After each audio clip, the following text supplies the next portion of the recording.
La iniciación del tratamiento psicoterapéutico.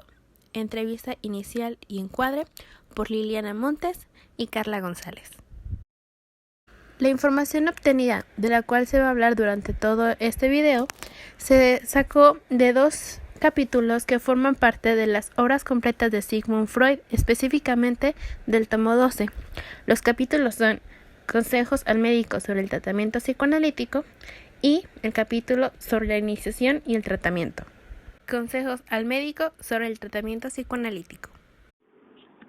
La tarea del analista consiste en guardar en la memoria los innumerables nombres, fechas y detalles del discurso que puedan presentarse durante la sesión.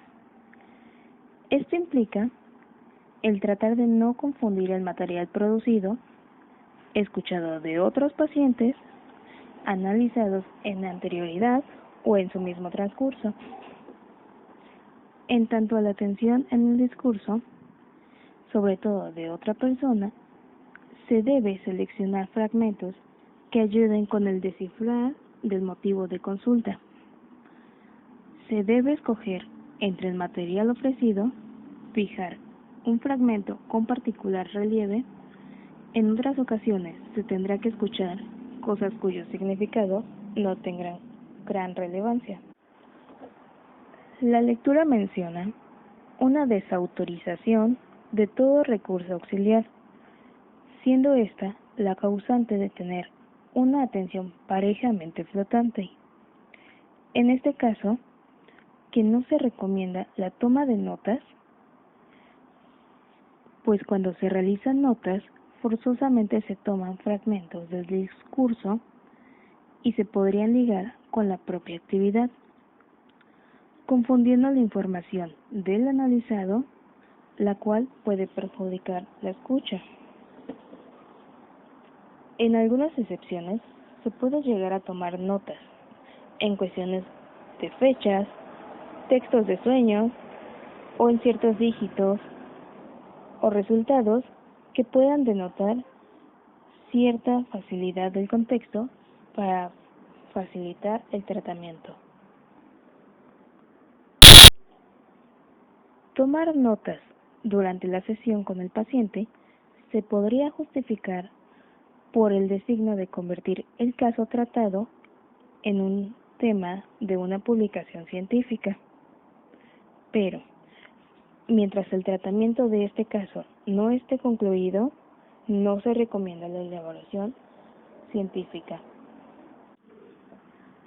Como analista, es preciso ser, sobre todo, tolerante con las debilidades del enfermo. Estar de acuerdo cuando se tienen pequeños o grandes ganancias si es que se ha podido recuperar alguna capacidad de producir o de gozar. Considerando que muchas personas han enfermado a raíz de tratar de sublimar sus pulsiones, sobrepasando su medida de organización les permita. En ocasiones, el discurso brota de manera incoherente, brota en caótico desorden, pero vuelve a tomar curso cuando se muestran algunas pistas de información de la cual se logran reafirmar y retomar, a través de la cual se podrá dar continuidad, de manera que en ocasiones se recibe un halago del analizado, a manera de tener una memoria particularmente buena. En la lectura menciona la regla analítica fundamental del analista. Debe ponerse en estado de valorizar para los fines de la interpretación del inconsciente escondido.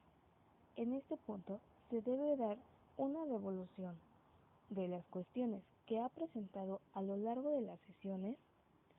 Este punto solo será hasta que el analizado esté preparado para recibir esta información.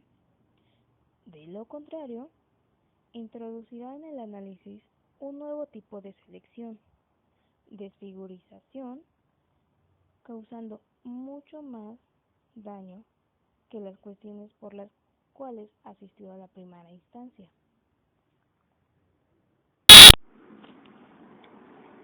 En tanto a las cuestiones de cómo podría uno volverse analista, la lectura menciona que es mediante el análisis de sus propios sueños. No todos consiguen interpretar sus propios sueños sin ayuda ajena. Se concreta de esta manera la exigencia de quien pretenda llevar a cabo el análisis en otros deba someterse antes a un análisis con un experto. Se podrá tomar noticia de lo escondido en la persona, se podría obtener impresiones y convicciones que en vano se obtendrían en el estudio de libros o en la escucha de conferencias.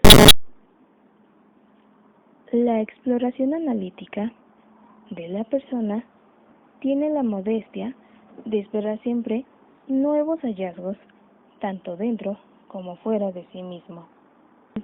Sobre la iniciación del tratamiento. En la lectura nos hablan sobre aceptar a las personas de las cuales se tiene poco conocimiento.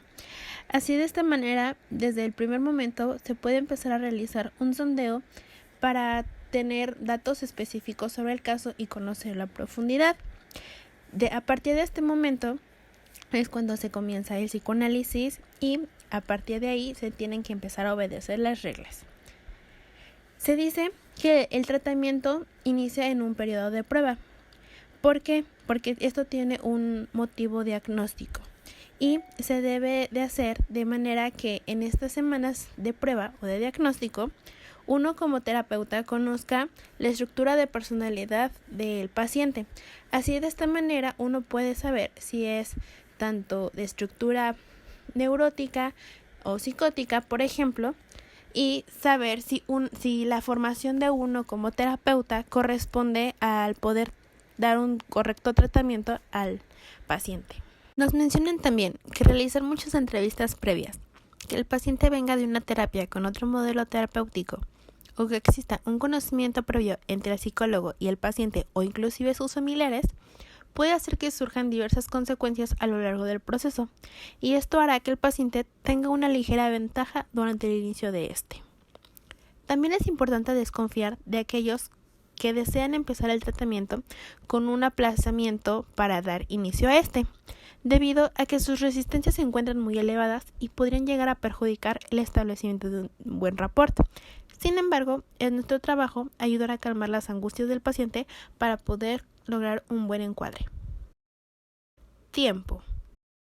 Es importante establecer una determinada hora para la sesión, pues de esta manera se les hace saber que se les asigna un tiempo de tu día específicamente para ellos, y ese horario es suyo, y que va a permanecer destinado a ellos a pesar de que ellos decidan utilizarla.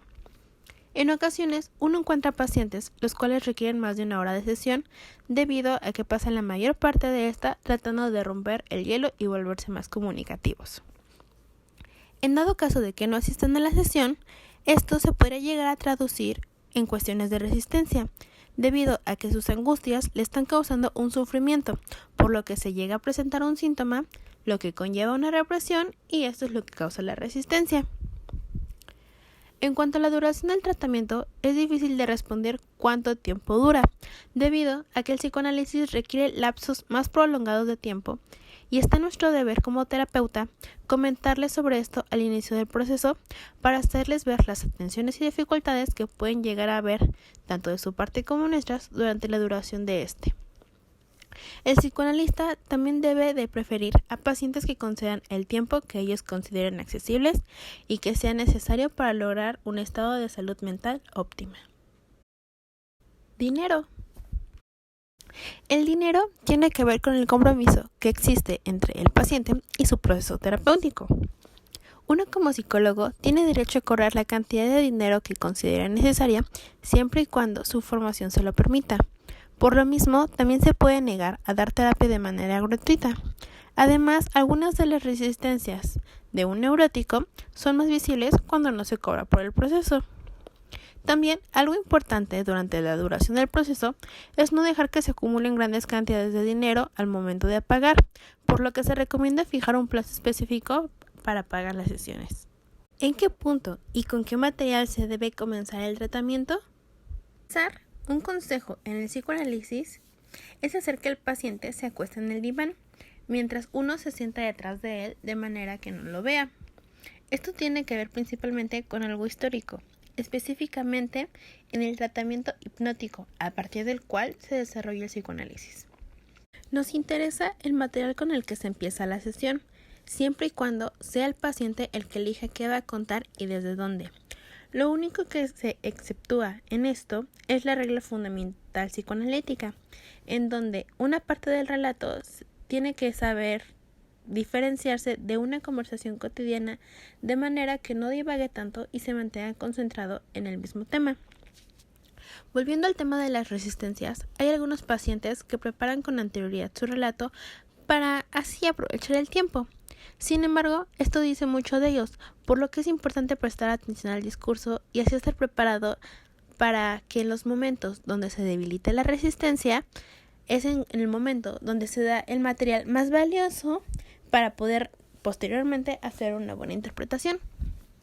También es recomendable pedirle al paciente que no comente lo trabajado en terapia con otras personas, para así evitar que le lleguen a dar diversas interpretaciones, las cuales podrían llegar a tener consecuencias graves y hacer que éste se retire del análisis. En cuanto al hecho de que haya otra terapia durante el proceso terapéutico, se recomienda, en dado caso, derivarlo a un colega y no realizar uno mismo la asistencia que te llega a solicitar el paciente, porque cuando estos ven otra vía más fácil y rápida para la curación, deciden tomarla y llegan a perder interés. Por eso es mejor posponer algún tratamiento orgánico hasta que se consiga el psíquico. ¿Cuándo debemos empezar a hacer comunicaciones al analizado? La respuesta a la pregunta hecha es no antes de que se haya establecido en el paciente una transferencia operativa y un rapport en regla. Porque la primera meta que existe en el proceso es volver al paciente allegado a este y al mismo terapeuta. Por eso es preciso darles tiempo. Además, mientras mejor haya un establecimiento de rapport, es más difícil que lleguen a aflorar sus resistencias. Es importante también durante el tratamiento no comunicar la solución al síntoma que presenta el paciente y el deseo que éste llegue a tener cuando se encuentre próximo a resolver el conflicto, porque lo importante es que él lo resuelva por su cuenta y lo acepte a sí mismo. Puede llegar a ser muy útil obtener la información de otras personas sobre el trauma infantil del paciente, ya sea que nos lo comuniquen los padres, los cuidadores o inclusive el mismo analizado. Por último, en el curso del tratamiento puede llegarse a despertar un acto interesante en el analizado, denominado interés intelectual y la inteligencia del enfermo. Por eso, la primera comunicación debe de aguardar hasta que se haya establecido una fuerte transferencia y todas las intervenciones posteriores deben de realizarse hasta que en cada caso se eliminen las perturbaciones que han aparecido debido a las resistencias transferenciales.